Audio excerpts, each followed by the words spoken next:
বিভিন্ন জায়গা থেকে কিন্তু আমরা লিড নিয়ে আসছি। আমরা গতবারও বিরাট ভোটে এগিয়েছিলাম, এবারও কিন্তু আমরা জয়লাভ করবো এবং মোটামুটি ভালো ভোট পেয়ে যাই।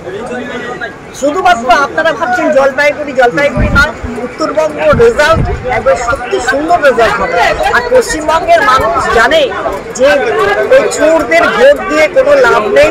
সুতরাং আগামীতে যত ভোট কিন্তু তারা পেয়েছে আগামীর জন্য সমস্ত ভারতীয় জনতা পার্টিকে দিয়েছে।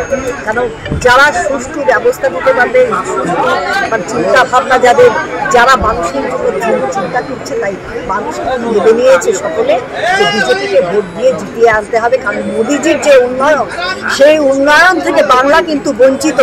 সেই বাংলাকে আজকে সেই বঞ্চিত জায়গা থেকে উদ্ধার করতে হবে, তাই মানুষ কিন্তু এখনো তো অনেক রাউন্ড বাকি রয়েছে। অবশ্যই আমরা আশাবাদী। এখান থেকে জলপাইগুড়ি জেলা এটা কোনো বলার অপেক্ষা রাখে না। এখান থেকে ভারতীয় জনতা পার্টি ছাড়া অন্য কেউ জিতবে না। মানুষ, এখানকার মানুষ একদিকেই তাকিয়ে আছে, সেটা জয়ন্ত ভাই। ভারত মাতা কি জয়! ভারত মাতা কি জয়! লোকসভা কেন্দ্রের গণনা চলছে, দেখা যাচ্ছে বিজেপি অনেকটা এগিয়ে। কি মনে করছেন? অনেকটা এগিয়ে নয়, প্রায় ৭,০০০ ভোটে এগিয়ে। যেটা প্রায় ১২-১৩ হাজার ছিল, সেটাতে ৭,০০০ চলে আসছে। আর যেটাতে আমাদের সবথেকে শক্তিশালী সংগঠন যে ব্লকে, সেটা হচ্ছে সদর 2।